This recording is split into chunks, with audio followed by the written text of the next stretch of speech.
नमस्कार। आज हम बात करेंगे बेंगलुरु के एक ऐसे केस की जो सच में दहला देने वाला है। इसे इंडिया के सबसे खतरनाक मेडिकल मर्डर्स में से एक माना जाता है। ये कहानी है डॉक्टर कृतिका रेड्डी की। एक ऐसी कहानी जिसमें जान बचाने वाले हाथ ही, आप सोचिए, जान लेने का हथियार बन गए। तो सबसे पहले एक सवाल, और ये सवाल काफी परेशान करने वाला है। एक डॉक्टर जिसका काम है लोगों की जान बचाना, वो भला एक परफेक्ट मर्डर, मतलब ऐसा मर्डर जिसमें कोई सुराग ना मिले, उसे अंजाम कैसे दे सकता है? इसका जवाब जितना सीधा है उतना ही डरावना भी है। अपनी ही दवा को, अपने ही मेडिकल नॉलेज को हथियार बनाकर। और सच पूछे तो यही इस पूरे केस की सबसे खौफनाक बात है। तो चलिए अब इस केस को थोड़ा और करीब से देखते हैं। डॉक्टर कृतिका रेड्डी का ये जो मामला है वो इसी डरावनी सच्चाई का एक जीता जागता सबूत है। एक ऐसा केस जहां भरोसे का और डॉक्टरी के पेशे का दोनों का ही गला घोंट दिया गया। देखिए, इस पूरी कहानी के सेंटर में दो लोग हैं और दोनों ही डॉक्टर हैं। एक तरफ हैं डॉक्टर कृतिका रेड्डी, जो एक कामयाब डर्मेटोलॉजिस्ट थीं और अपना खुद का क्लिनिक खुलने का सपना देख रही थीं, और दूसरी तरफ उनके पति डॉक्टर महेंद्र रेड्डी, जो कि एक सर्जन थे। बाहर से देखने वालों के लिए समाज की नजरों में ये एक परफेक्ट, एक आइडियल कपल थे। लेकिन इस परफेक्ट तस्वीर के पीछे की सच्चाई कुछ और ही थी। एक बहुत ही स्याह हकीकत। ये रिश्ता बाहर से देखने में जितना मजबूत लगता था ना, अंदर से उतना ही खोखला हो चुका था। सोचिए, शादी को बस कुछ ही महीने हुए थे और रिश्ते में टेंशन और शक ने अपनी जगह बना ली थी। फिर जांच में पता चला कि महेंद्र के कॉन्टैक्ट्स दूसरी महिलाओं से भी थे। असल में वो इस शादी को एक बंधन की तरह देख रहा था, एक ऐसी कैद जिससे वो बस आजाद होना चाहता था। और फिर एक रात आई, वो रात जब इस रिश्ते के धोखे ने अपना सबसे खौफनाक रूप ले लिया। हुआ ये कि उस रात कृतिका को थोड़ी बेचैनी हो रही थी और उनके पति ने मदद के बहाने अपने डॉक्टर होने का फायदा उठाया। उसने कहा, अरे मैं डॉक्टर हूं, चलो तुम्हें एक आईवी दवा दे देता हूं। ये शब्द मदद के लिए नहीं थे, ये एक ठंडे दिमाग से की जाने वाली हत्या की शुरुआत थी। तो सवाल ये है कि हत्या का हथियार था क्या? वो था प्रोपोफॉल।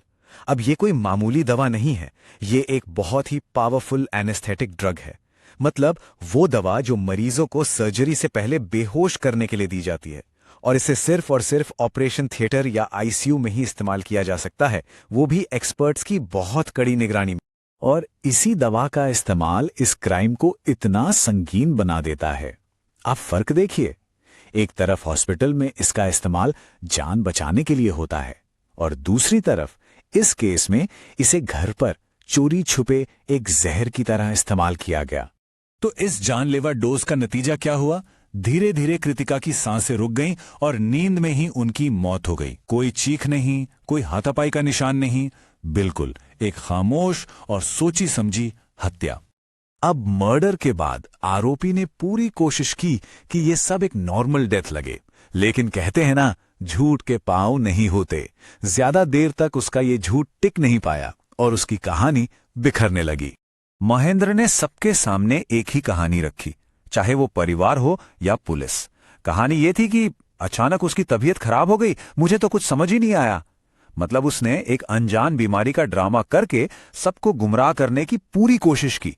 लेकिन कृतिका का परिवार वो इस कहानी को मानने के लिए बिल्कुल तैयार नहीं था।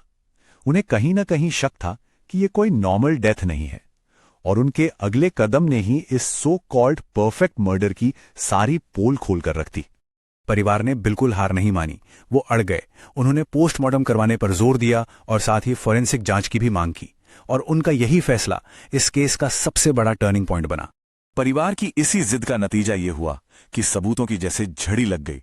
एक के बाद एक ऐसे सबूत सामने आए जिसने आरोपी के हर झूठ का पर्दाफाश कर दिया और उसे कातिल के तौर पर सबके सामने लाकर खड़ा कर दिया।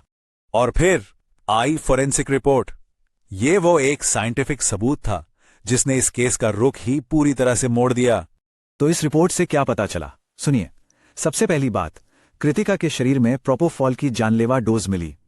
दूसरी बात, उनके हाथ पर आईवी कैन्युला यानी इंजेक्शन के साफ निशान थे। और तो और आरोपी के बयान बार बार बदल रहे थे, और उसके फोन से जो डिजिटल चैट्स मिली वो उसकी कहानी से बिल्कुल मेल नहीं खा रही थीं। लेकिन इन सबसे भी ज्यादा चौंकाने वाला सबूत था एक डिजिटल मैसेज। ये मैसेज महेंद्र ने किसी दूसरी महिला को भेजा था, और उसमें साफ साफ लिखा था, मैंने अपनी पत्नी को तुम्हारे लिए मार दिया। ये एक डायरेक्ट कन्फेशन था। इसके बाद शक की कोई गुंजाइश ही नहीं बची थी। ये सब देखकर आरोपी की मानसिकता भी साफ हो जाती है। एक्सपर्ट्स का भी यही मानना है कि ये कोई गुस्से में अचानक किया गया क्राइम नहीं था। नहीं, इसके पीछे था घमंड, कंट्रोल करने की आदत और सहानुभूति की जबरदस्त कमी। उसने अपने मेडिकल नॉलेज और भरोसे के रिश्ते दोनों का बहुत बेरहमी से गलत इस्तेमाल किया। तो जब सारे सबूतों को एक साथ जोड़कर देखा गया तो तस्वीर बिल्कुल साफ थी। ये कोई एक्सीडेंट नहीं था, ना ही कोई अचानक हुई मौत थी। ये एक प्लान बनाकर ठंडे दिमाग से किया गया एक मेडिकल मर्डर था। ये पूरा केस हमें एक बहुत ही गहरे सवाल के साथ छोड़ जाता है। सोचिए, जब कोई डॉक्टर जो जान बचाने की कसम खाता है, वो अपनी उसी कसम को तोड़कर अपने उसी ज्ञान को जान लेने के लिए इस्तेमाल करता है, तो फिर भरोसे का क्या होता है? उस भरोसे का जो हम डॉक्टरों पर करते हैं, उसकी नींव का क्या होता है?